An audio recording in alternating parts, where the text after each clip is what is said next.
Baiklah, selamat pagi teman-teman. Di sini saya akan mereview sebuah skripsi yang dimana ini dari tugas rekayasa perangkat lunak. Alangkah baiknya sebelumnya saya akan memperkenalkan diri. Dengan saya Fransiskus Mangki Octavianus dengan NIM 2013010. Baiklah, di sini yang akan saya review yaitu ada dua dokumen. Yang pertama dokumennya yaitu dari skripsi dari Oren Hertina. Yang kedua yaitu dari Imamul Huda. Sebelum saya mereview, saya mohon izin untuk mereview skripsi kedua dokumen ini dan juga untuk diupload ke YouTube.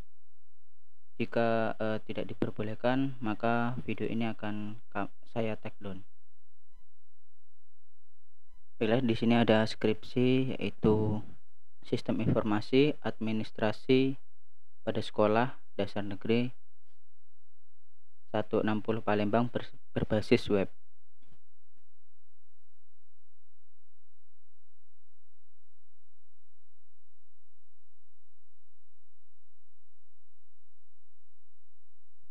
Dalam skripsi ini yang akan saya bahas yaitu dari bab 3 yaitu metode penelitian.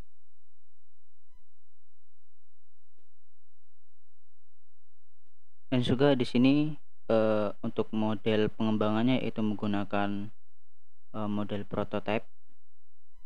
Bisa lihat di bagian gambar 3.2.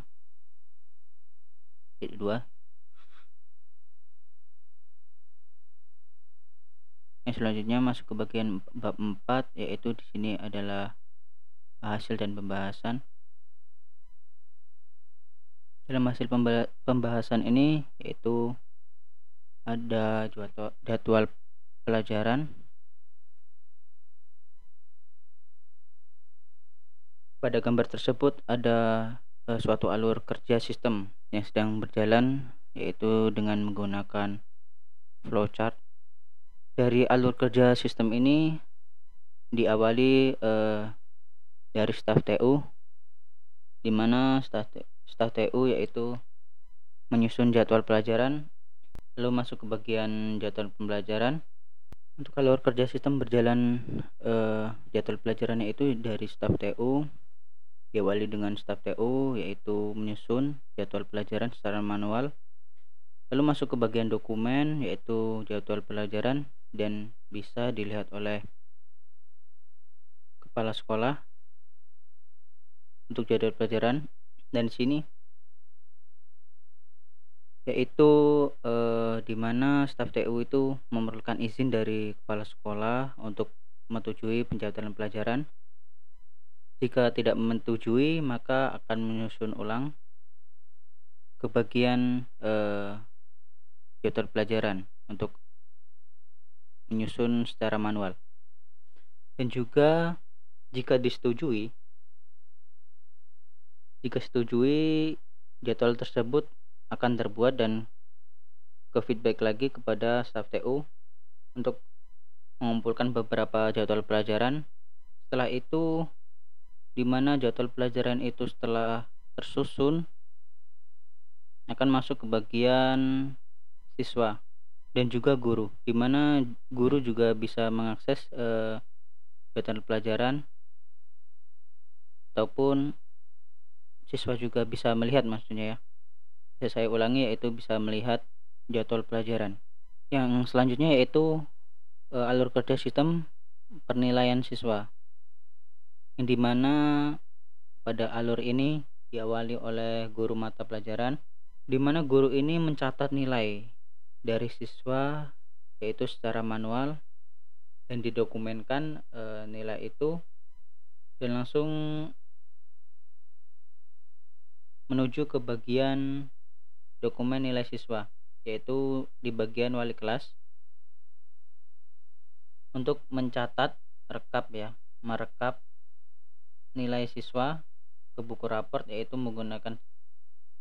tidak menggunakan sistem namun secara manual, dan juga berbentuk dokumen lagi, yaitu menuju ke bagian rapot nilai siswa dan bisa dilihat oleh siswa. Ini adalah alur kerja, yaitu penilaian pada siswa. Untuk selanjutnya yaitu bagian alur kerja sistem, yaitu keuangan sekolah.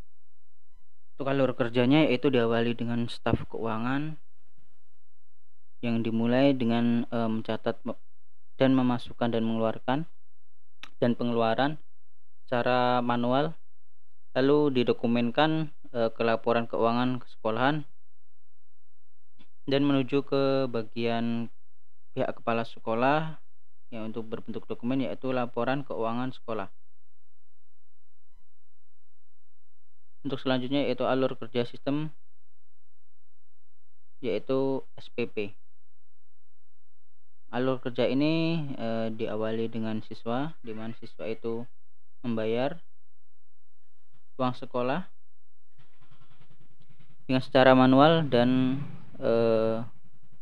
menuju ke bagian staf keuangan untuk mencatat pembayaran secara manual juga, lalu dikumpulkan menjadi dokumen atau kartu pembayaran, yaitu kembali feedback lagi kepada siswa, di mana pada bagian gambar 4.5 ini yaitu flowchart proses pengelolaan guru oleh admin TU.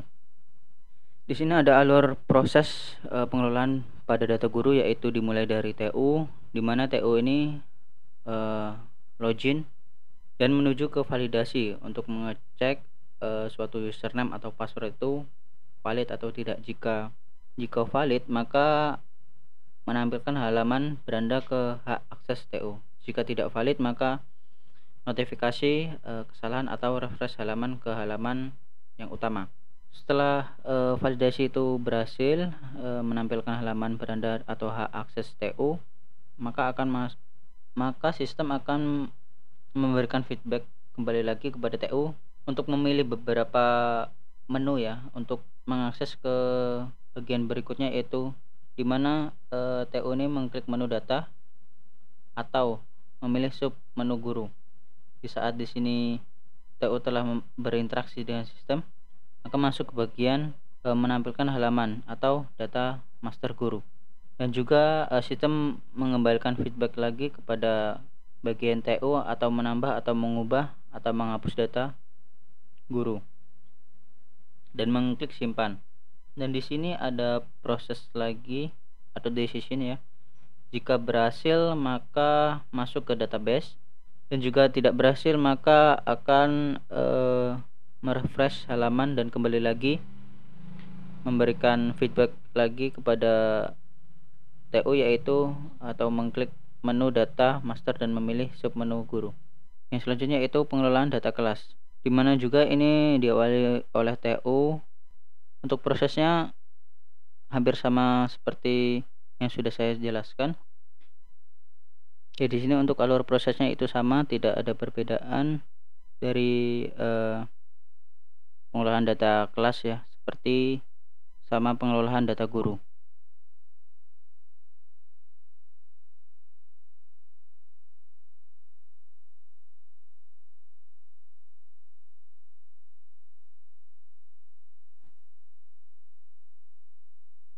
Untuk pengelolaan bagian data siswa juga sama untuk alur proses programnya.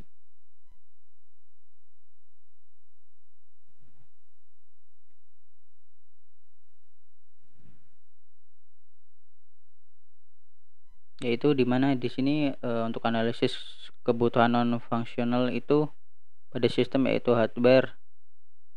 Untuk minimal prosesor yaitu core 2 dan RAM-nya 2 GB. Untuk softwarenya operating system Windows 8 dan Google Chrome Web Server Package Exam. Untuk yang kedua klien yaitu minimal PC Intel Pentium 4 atau di atasnya, dan juga RAM-nya minimal 1 GB dan modem. Untuk operating sistemnya atau OS yaitu Windows 7, internet browser yaitu Mozilla Firefox. Untuk yang bagian developer yaitu PC AMD C60 APU dan RAM-nya memiliki 2 GB dan modem. Untuk operating sistemnya itu Windows 8, internet browsernya itu Google Chrome, diagram modelingnya itu software atau Visio 2016, atau text editor Sublime 3, web server package exam.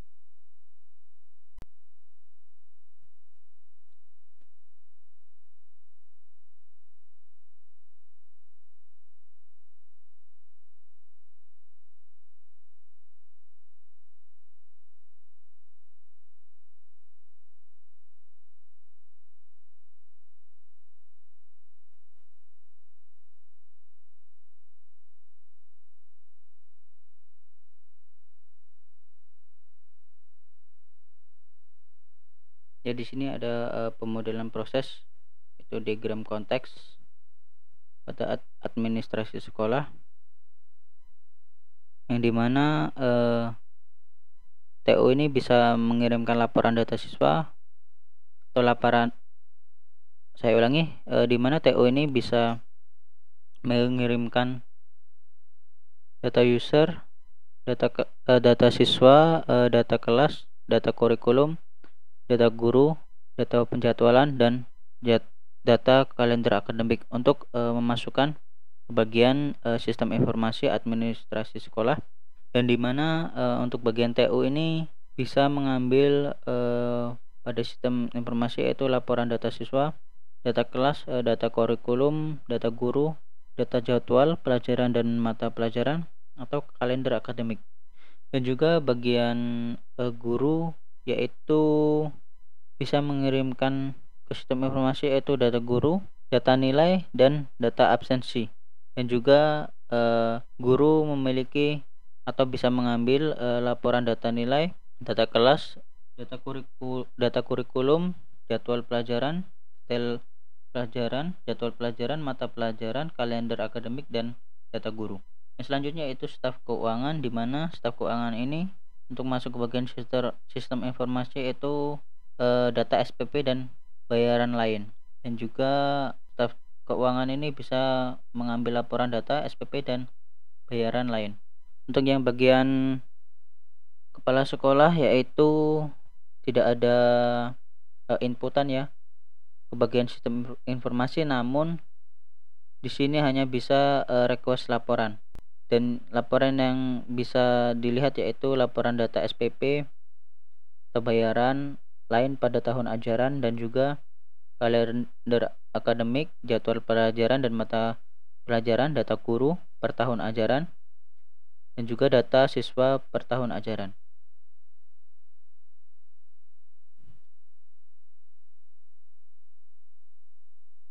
Selanjutnya itu diagram rinci level 0 pada sistem informasi administrasi sekolah, yang dimana ini adalah diagram rinci level 0, bisa dilihat di bagian gambar 4.9. Ya, ini adalah diagram rinci level 1 di mana di sini juga ada beberapa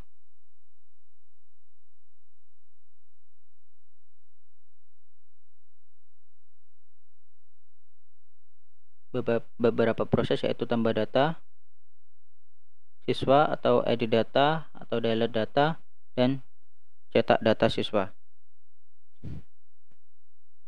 Dimana di sini kita bagian TU, untuk bagian TU ini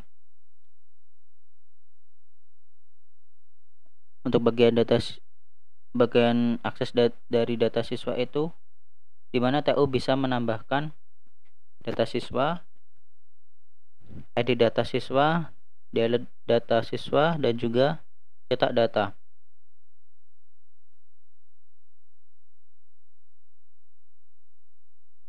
Dan di sini juga untuk TU bisa melihat laporan data siswa dan laporan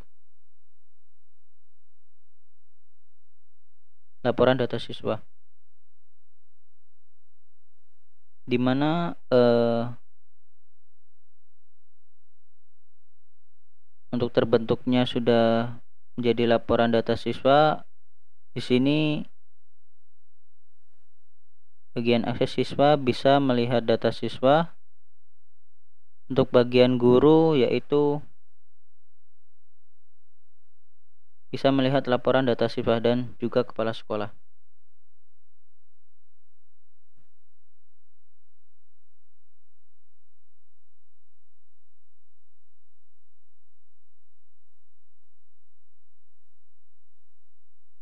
Untuk yang diagram linci level 1 proses kedua yaitu sama untuk alur prosesnya seperti yang saya jelaskan di bagian diagram rinci level 1 proses ke-1.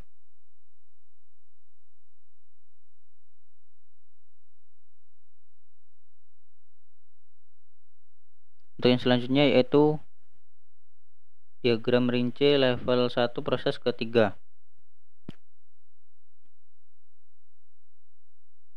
di mana TU ini bisa menginputkan data mata pelajaran dan juga bisa mengambil laporan data mata pelajaran dan juga bisa mengedit jadwal pelajaran dan bisa mengambil laporan data pelajaran. Untuk bagian guru yaitu hanya bisa melihat laporan data mata pelajaran dan juga laporan data jadwal pelajaran. Untuk yang selanjutnya yaitu kepala sekolah. Kepala sekolah juga hanya diberikan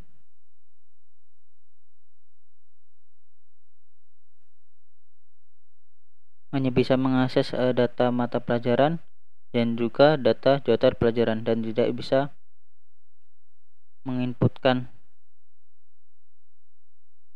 ke sistem, tidak diberikan akses ke sistem, yaitu kepala sekolah dan guru hanya bisa mengambil laporan data.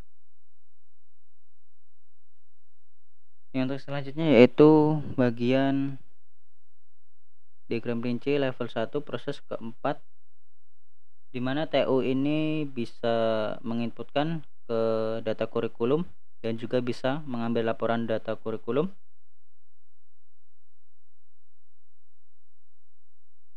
dan juga bisa mengambil laporan data kurikulum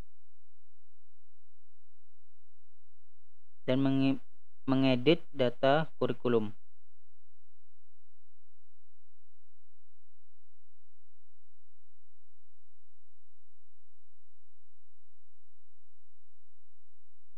Dan bagian kepala sekolah yaitu hanya bisa menerima laporan data kurikulum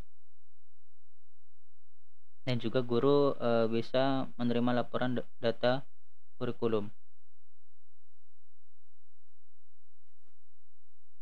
Untuk bagian delete data yaitu di mana TU ketika untuk mendelete data yaitu harus masuk ke bagian edit data kurikulum baru bisa menghapus atau mendelete data kurikulum.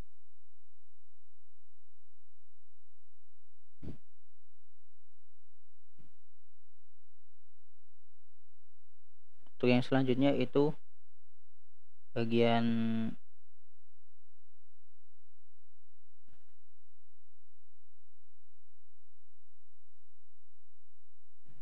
diagram rinci level 1 yaitu proses ke-5.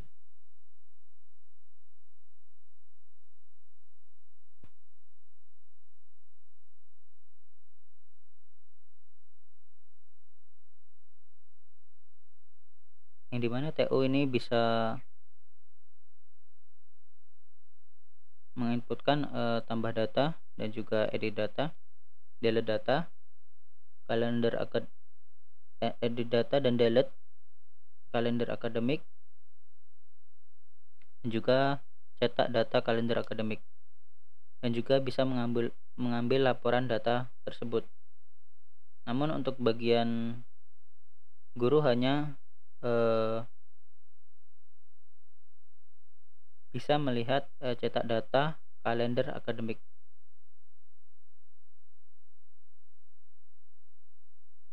Dan juga untuk kepala sekolah yaitu bisa melihat laporan data kalender akademik dan juga laporan data akademik dan bagian proses cetak data kalender akademik.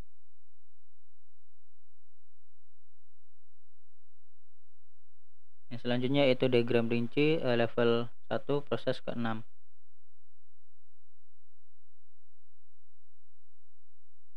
Bagian TO ini bisa mengirimkan atau menginputkan data guru dan juga edit data guru, delete, dan cetak guru atau mencetak dokumen dan mengirimkan ke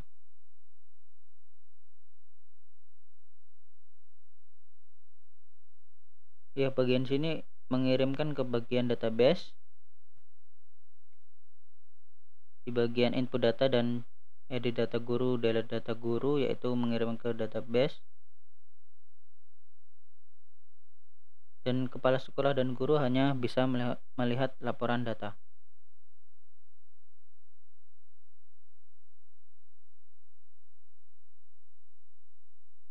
Yang berikutnya yaitu diagram rinci level 1 proses ke-7, yang dimana guru bisa menginputkan data absensi dan juga melihat laporan data absensi dan data absensi, dan bisa mengedit dan mendelete data absensi dan dimasukkan ke bagian database. Untuk ke bagian kepala sekolah yaitu hanya bisa melihat laporan data absensi.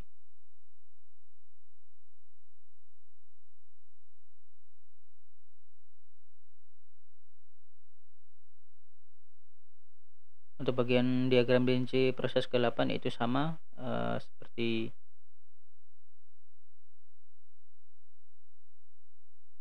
seperti proses ke-7 untuk penginputannya dan bagian alur prosesnya, yang dimana di sini juga ada diagram rinci level 1 proses ke-9, dimana staf keuangan yaitu bisa mengolah data SPP dan juga melihat laporan data SPP dan dimasukkan ke bagian database SPP. Dan bagian database SPP ini di-outputkan ke mengelola bayaran lain. Dan juga staf TO ini bisa menginputkan data bayaran lain dan bisa mengambil laporan data bayaran lain. Untuk bagian data bayaran lain masuk ke database bayaran.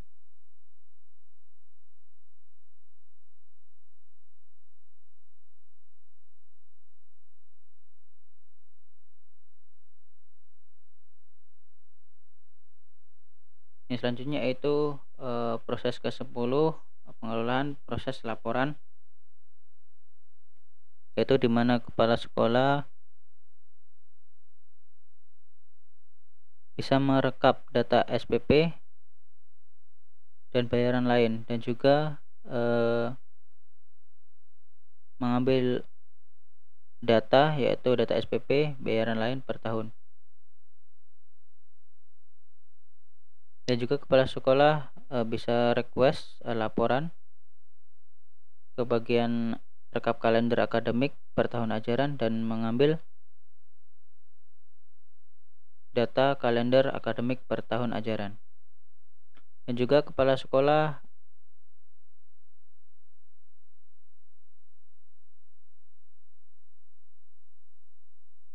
bagian rekap data guru, yaitu bisa meng-request laporan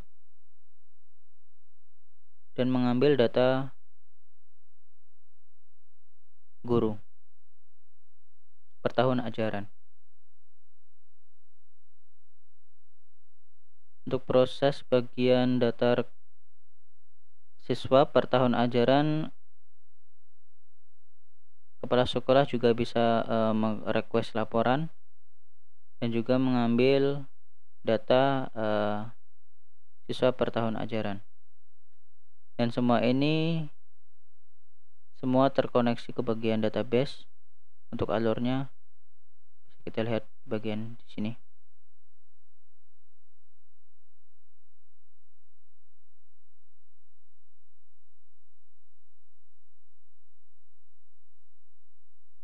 Yang selanjutnya yaitu diagram rinci level 2, proses ketiga.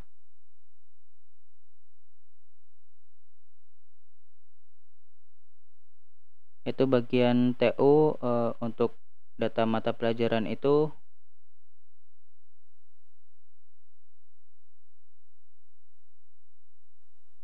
bisa menginputkan. Ini hampir sama yang saya jelaskan sebelumnya.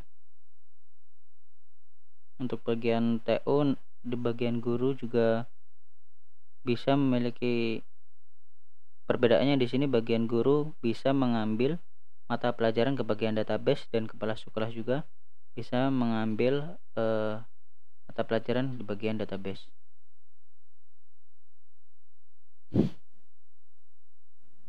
Diagram rinci ke level 2 proses 3,2.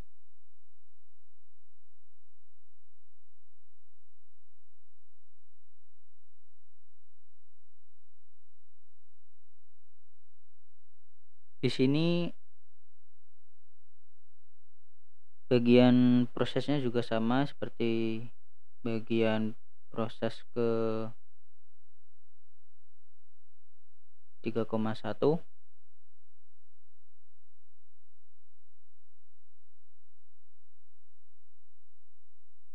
Bagian guru juga hanya bisa melihat dari cetakan jadwal pelajaran dan juga kepala sekolah.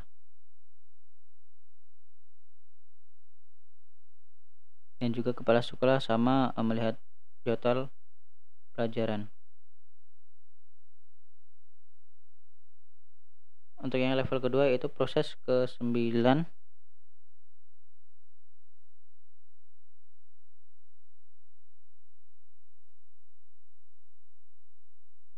Yang dimana staf keuangan itu bisa menginputkan data SPP dan mengambil laporan dan masuk ke bagian database. Dan kepala sekolah hanya bisa mengambil laporan data SPP.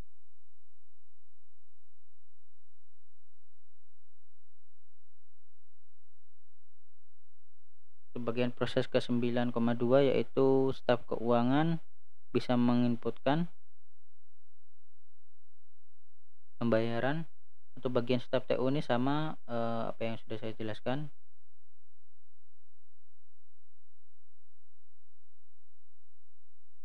Dan bagian kepala sekolah juga hanya bisa mengambil laporan data dari cetak pembayaran lain.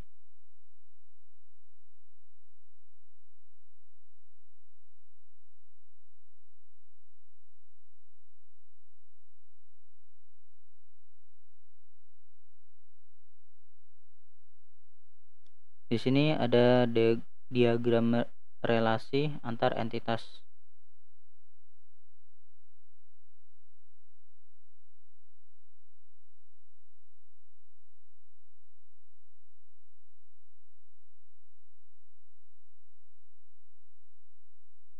Kita bisa dilihat dari sini yaitu dari siswa,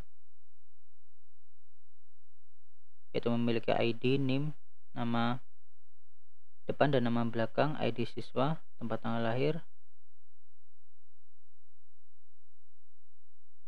jenis kelamin dan alamat.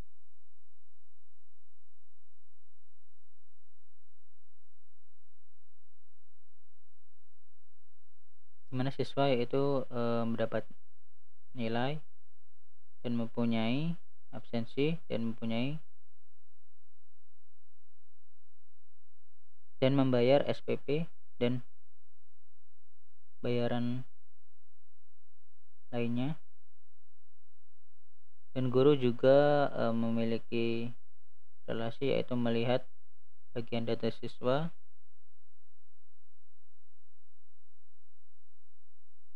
dan juga mengajar,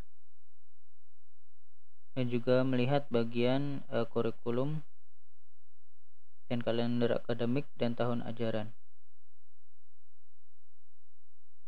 Dan guru mempunyai user, yaitu ID user, username, password, level, register, log, dan aktif.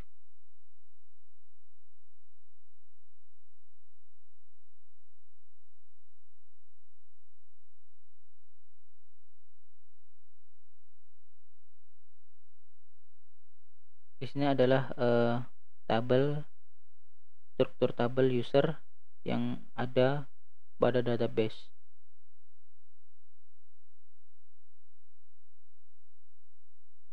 Yang ini adalah struktur tabel siswa.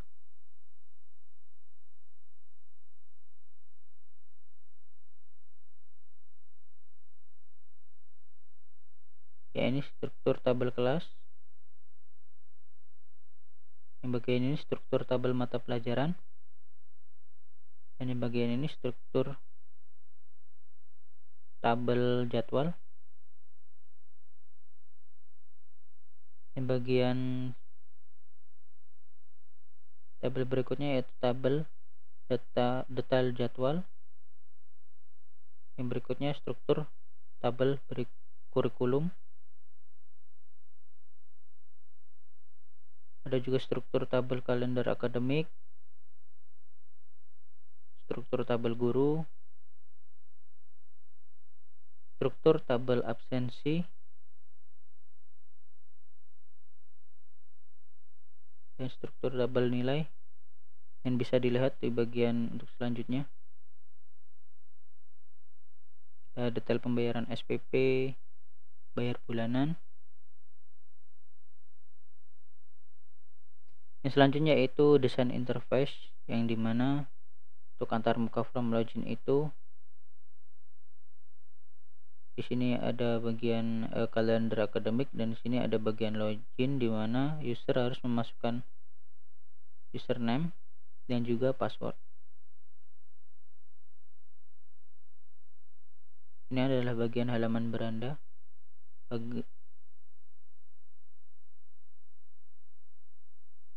Bagian interface yaitu form TU.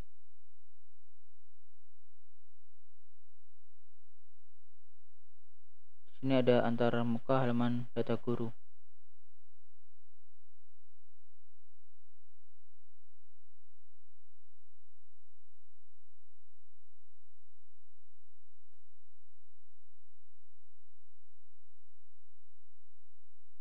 Dan untuk selanjutnya bisa dilihat di bagian interface-nya. Ini adalah bagian interface yang ada pada web.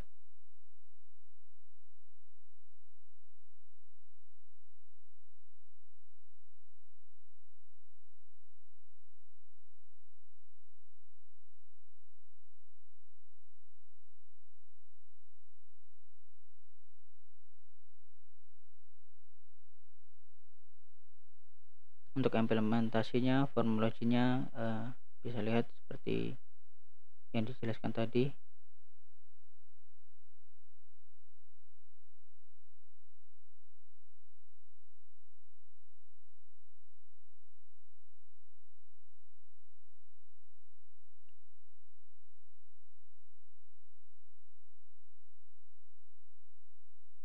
Untuk laporan pada skripsi ini hanya itu yang bisa saya sampaikan. Untuk selanjutnya yaitu bagian ke dokumen kedua.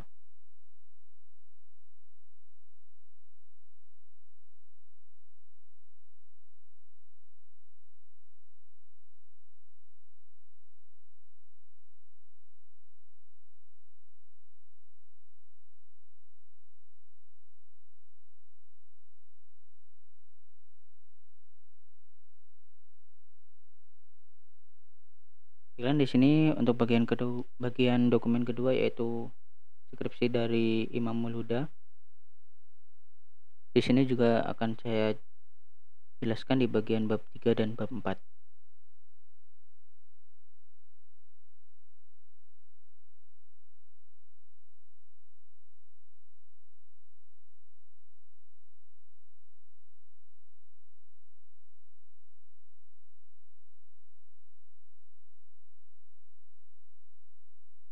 Dimana untuk metode penelitiannya itu sebelumnya yaitu saya sebutkan judulnya itu pengembangan aplikasi P3K berbasis smartphone Android.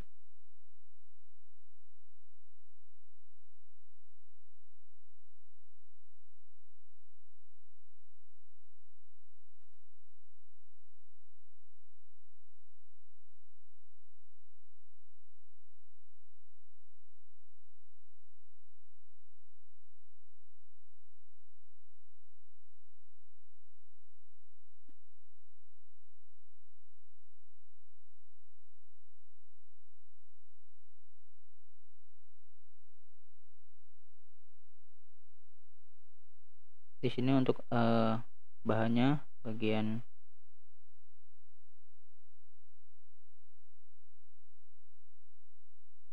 bahan yang dibutuhkan untuk dibuat yaitu data tindakan pertolongan pertama pada kecelakaan P3K dan juga data obat-obatan, data teknik penyelamatan, data nomor panggilan darurat. Untuk bagian alat yaitu peralatan yang digunakan penelitian yaitu untuk bagian hardware yaitu Intel Pentium media dual core dan juga memori 3 GB, hard disk 250 GB, monitor, mouse, keyboard, handset smartphone Android dan 1 unit printer. Untuk bagian perangkat lunak yaitu sistem operasi Windows 7 dan menggunakan Eclipse Galileo sebagai integrated development environment. Untuk sisi native aplikasinya itu menggunakan Android Software Development Kit atau juga menggunakan Android Developer Tools ADT dan juga menggunakan Java, XML. Untuk bagian sistem operasi Android ini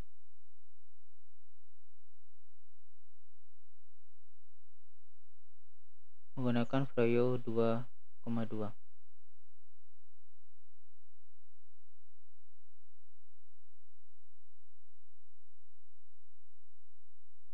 Di mana pada skripsi ini menggunakan RAD. Di sini ada diagram alir penelitian yaitu fase perencanaan syarat-syarat dan juga mencari informasi. Itu bagian statement pertama yaitu mencari informasi seputar P3K, mempelajari budaya pengguna Android dari sisi user experience dan menganalisa beberapa aplikasi tentang P3K dan mengidentifikasi fitur-fitur dari aplikasi dan lalu selanjutnya yaitu phase workshop design, melakukan perancangan sistem, melakukan perancangan user interface dan melakukan pengkodean. Dan juga untuk selanjutnya yaitu phase implementasi yaitu instalasi ke handset Android untuk aplikasi mobile, melakukan testing aplikasi secara black box. Itu masuk ke bagian bab 4.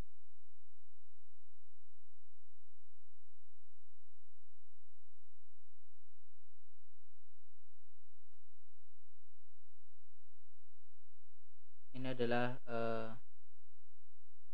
tampilan interface, bagian tampilan menu utama.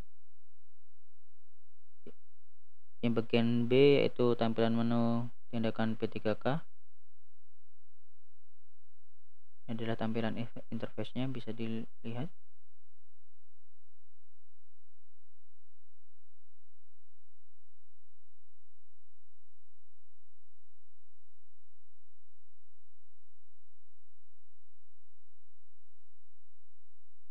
Ini membuat use case diagram, yaitu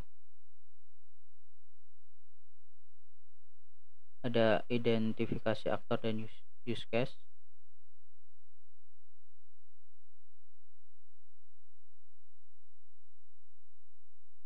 Di mana aktor ini user, orang melihat dan mengakses data tindakan pertolongan pertama P3K. Yang selanjutnya itu daftar diagram use case. Di mana use case tindakan P3K untuk bagian deskripsinya yaitu proses untuk menampilkan submenu tindakan P3K. Untuk aktornya yaitu user, bisa dilihat tabel ini.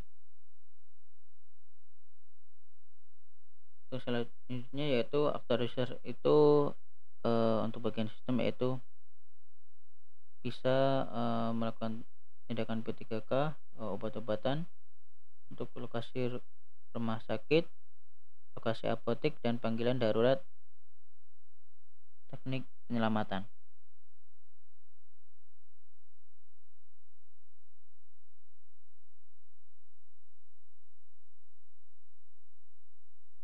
Ini adalah use case skenario tindakan P3K, yaitu pertama memilih menu tindakan P3K. Untuk sistem responnya, yaitu sistem respon dengan cara menampilkan kategori dari tindakan P3K. Yang bagian aktor yaitu memilih kategori, sistem akan merespon dengan cara menampilkan list jenis-jenis tindakan P3K berdasarkan kategori terpilih.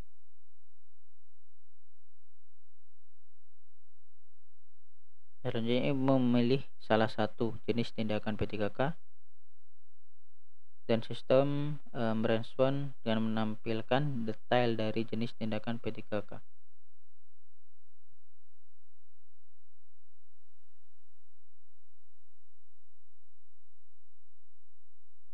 Dari mana memilih obat-obatan, bagian aktor actionnya ini sistem merespon dan menampilkan list jenis-jenis obat-obatan. Dan aktor juga memilih salah satu jenis obat dan sistem merespon dengan cara menampilkan detail dari jenis obat yang terpilih.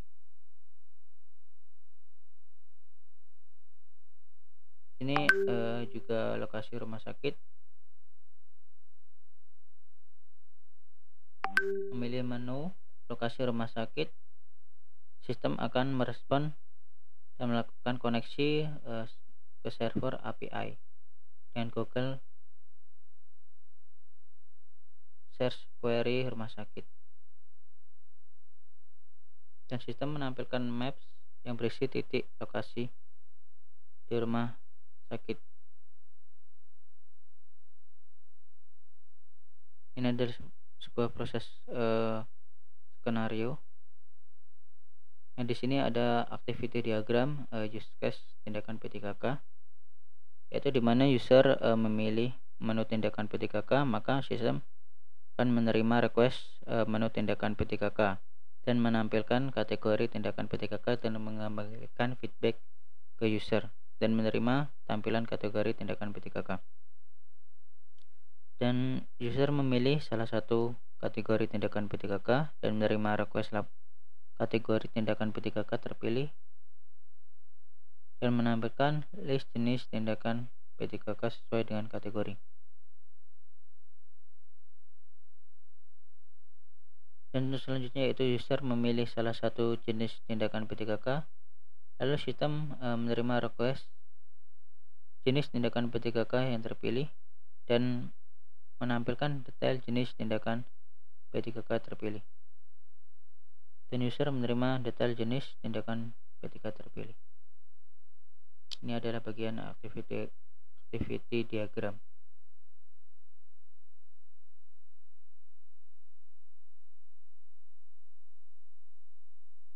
Di sini adalah activity tindakan diagram use case obat-obatan,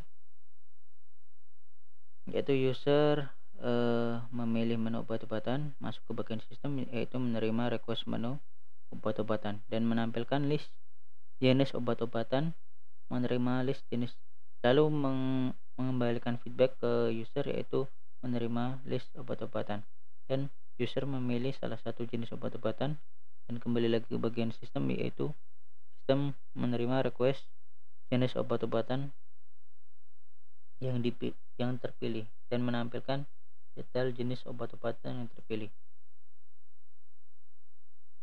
ke bagian user.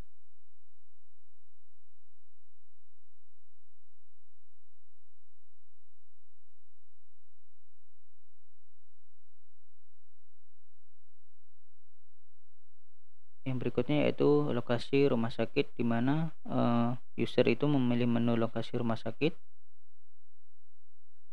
dan sistem menerima request menu lokasi rumah sakit, request data rumah sakit ke server Google API dan menerima data lokasi rumah sakit, menampilkan data lokasi rumah sakit dan kembali feedback ke user.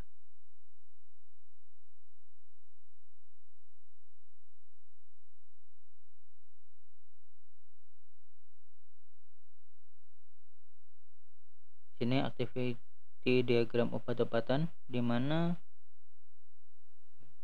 user memilih menu lokasi apotek dan sistem menerima request menu lokasi apotek dan request dan data apotek ke server Google Maps API, menerima data lokasi apotek, menampilkan data apotek dan kembali lagi ke bagian user, menerima data lokasi apotek terdekat.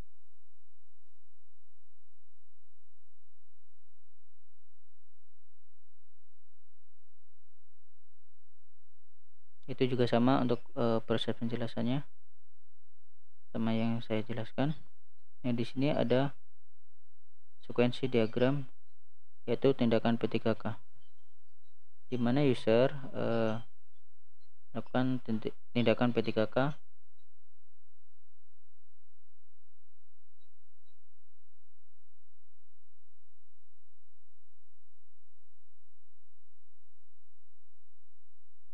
mengatur bagian tindakan P3K. Lalu sini ada beberapa opsi.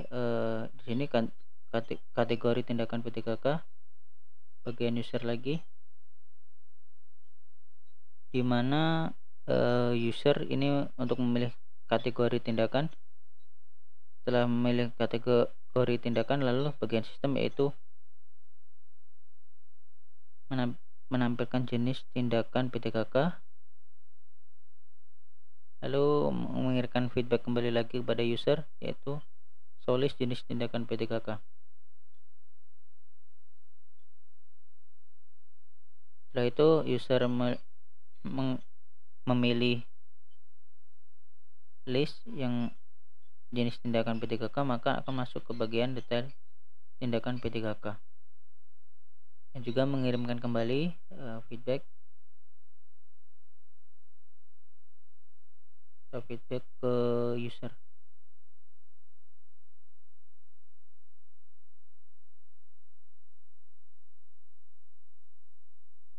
Terus selanjutnya yaitu diagram sekuensi obat-obatan, di mana user memilih obat-obatan,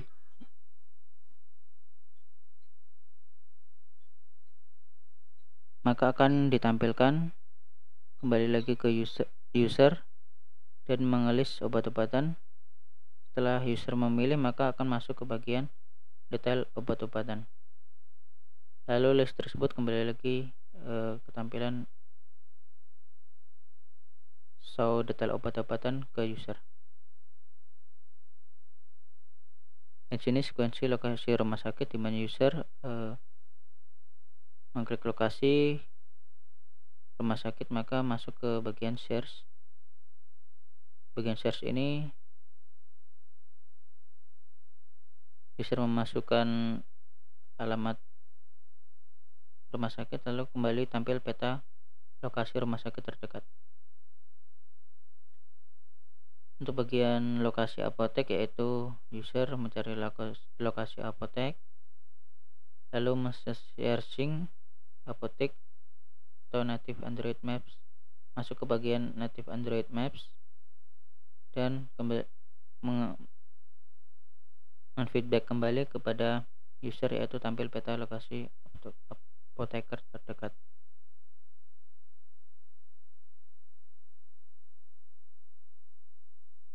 Atau diagram sekuensi panggilan darurat, di mana user melakukan panggilan darurat, lalu mengelis nomor darurat, masuk bagian native phones app, lalu mengirimkan kembali kepada user, yaitu telepon nomor darurat. Yaitu untuk berikutnya, yaitu diagram sekuensi teknik penyelamatan, di mana teknik penyelamatan ini user memilih teknik penyelamatan dan masuk ke bagian sistem, yaitu ada isi list penyelamatan. Jika user memilih salah satu bagian list pada teknik penyelamatan, maka masuk ke bagian detail teknik penyelamatan. Dan juga user melihat bagian detail teknik penyelamatan. Setelah user memilih bagian detail penyelamatan, masuk ke bagian lihat video teknik penyelamatan dan kembali lagi ke bagian user, yaitu video streaming atau via Android browser app.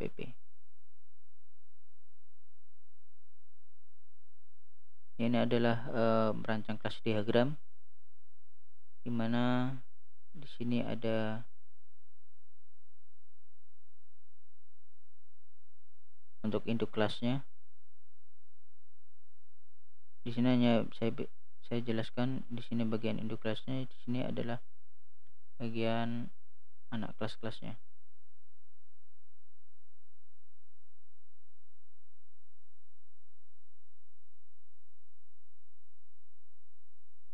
Ini adalah tampilan interface.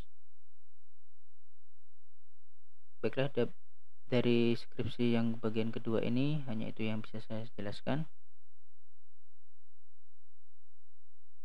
dan saya ucapkan terima kasih.